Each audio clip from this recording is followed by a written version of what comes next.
What is up, guys? Zach here from the Chaos Galaxy, and today I'm going to be showing you the rest of the brand new cards that come in the Rokah Starter Deck, or Base Galaxy 7, The Storms of Rokah. I have already shown you the main archetype for the deck, which is the Dustrogs. There'll be a link to the video showcasing those guys in the description below.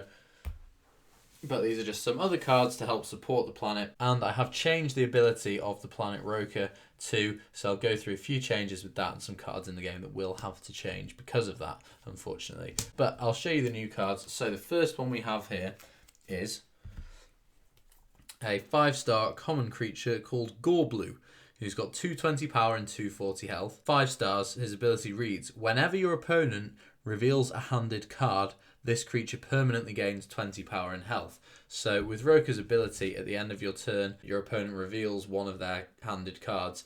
This guy's going to be gaining a steady 20 power and health every turn.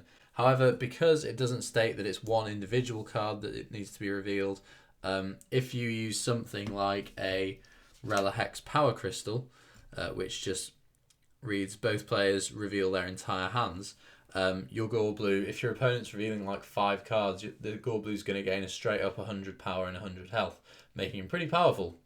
I don't know if there could be some weird combo with this where like you force your opponent to draw like all their cards and then like play this guy and have him gain like 300 power and health. I don't know. I don't think that would work. But just a standard like 5-star creature that goes with the planet card.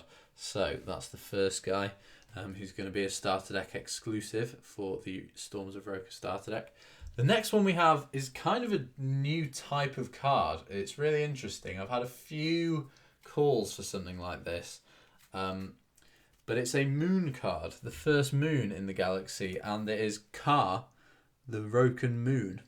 So, as the planet Rokah is just a giant storm full of debris from kind of space dust and rocks that have broken off from surrounding planets and things, Ka is the same. So you can see a lot of the rocks are similar in the moon as they are in the planet card. I'm going to make moon cards for a lot of the planets, I think, and this one reads, attach only to the planet card Rokah. So normally attachment cards, you can only attach them to creatures, but this one, aside from the card the planet Robron, this is the only card that you can attach to a planet card, which is quite exciting.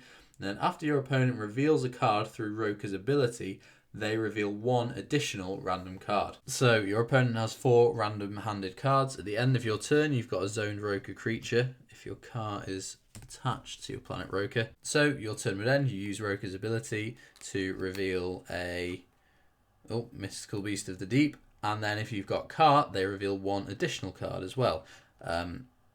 So super spot in that case. And it just helps you get Rokah's ability off more often. It really works with the Dustrog cards because these all gain abilities based on the card that your opponent reveals at the end of their turn. So it gives you a lot more of a chance to get off your Dustrog's abilities, which is really nice. Also, I just want to clear something up that a few people have talked about with the videos. The planet Rokah reads, at the end of your turn, if you have a zoned Rokah creature, your opponent must permanently reveal one random handed card.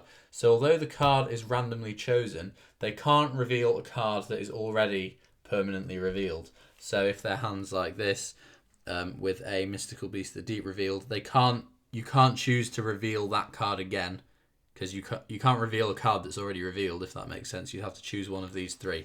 So hopefully that clears a few things up with people, but with Ka, you'd have to choose 2 different cards.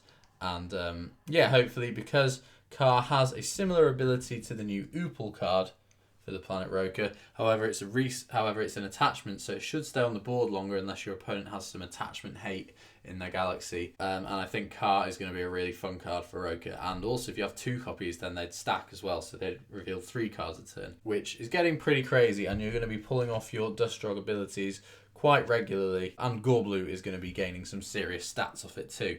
So that's the second card, Ka the Rokan Moon. And I'm excited to make more moon cards in the future. And I'm really excited to see what they look like, actually, because obviously you can tell these 2 cards are linked together, but it'd be cool to see what like a Pelician moon looks like, or a Sindeli moon. But one problem I have identified with this is that if you're revealing so many cards per turn, your opponent's only drawing 1 card every turn, so eventually they'll run out of things to reveal. So you might be stuck with some of your abilities. Your Goreblues aren't going to be gaining any stats. Your Dustrogs aren't going to be getting their abilities. So this is a card that I'm very excited to show. It's going to be a rare in the upcoming starter deck, and it is Mellow Rock Valley. It's a valley between two giant boulders. So like any two boulders that are close together in the planet Rokah. It's just a kind of space crevice in between them. And there's a small settlement that's been built here with some holes carved into the rocks that cause ear-piercing noises as wind flows through the valley. And look, if you look closely, you can see Polysium in the sky, because that's the next planet along. But really happy with the artwork for this. And the ability reads, you can only play this card if your opponent has 3 or more handed cards revealed. So going to be quite easy with these guys. You can seal them all and kill one zoned card. So if your opponent's got like sort of 3, 4, or any, if they've got 10 revealed cards, you can seal all of them and then just get to kill one of their cards. And then at the end of your turn, you'll start revealing things again through your planet card Rokah. So this doesn't actually mention the card Rokah in its ability. It could be generic, however, obviously works really well with the planet card and is some good hate for not just creatures, but for resources and things that could be problematic too. I want to kind of get the game to the point where every deck has some kind of resource killing cards, because there's a few cards like Warpole Territory and Trollogram where if you go up against them and you don't have any resource hate, which I know a lot of decks don't use, then it's very difficult to win. So I want to make games more kind of even and not have people just rely on 1 or 2 cards to lock their opponent out of games to win, because it's not really fun for anyone. But they're all the new cards for this video, and I definitely think Rokah has some decent support now to make it a more powerful planet. But there's some abilities I've changed due to the new ruling of the planet Rokah. It didn't used to permanently reveal cards, it would just reveal a card once and then conceal it again, which made it kind of annoying. You'd have to like keep track of what your opponent revealed or not, write things down. Also, there were card abilities that you had to like guess the name of a card in an opponent's hand, and it would mean people could lie about not having things if you didn't have to reveal everything.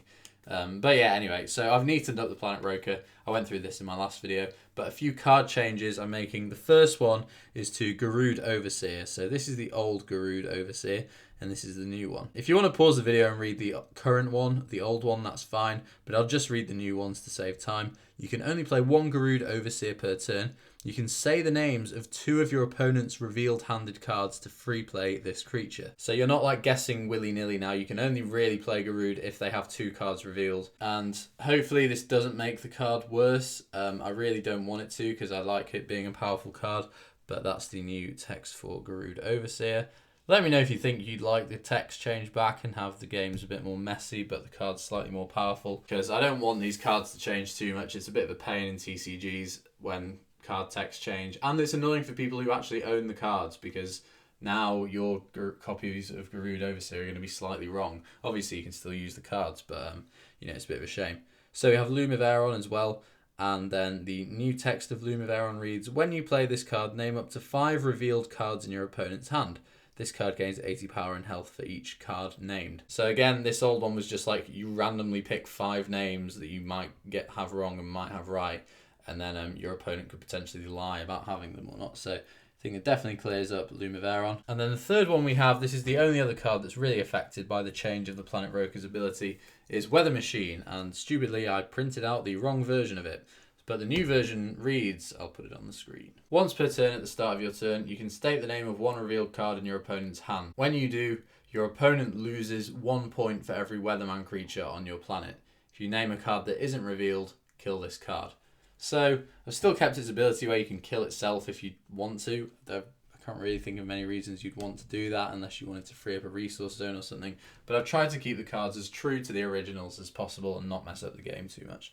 But they're all the cards that are changed by Rokah's ability, and that's all the new cards to show in this video as well. So thank you guys for watching. Sorry this was quite a short video. I've had a very busy week, but let me know what you think of these brand new cards for the planet Rokah. I'm personally very excited about Mellow Rock Valley and the moon cards that will be coming out gradually for the new planets. Really excited to show the new cards for the Teklar deck coming up. And like I said, if you guys are really against me changing the abilities of some of these older cards for the planet Rokah, let me know. I know I've just had quite a few arguments online over the game with people having trust issues with their opponents not revealing cards and things. So I figured this is the best way to clear things up.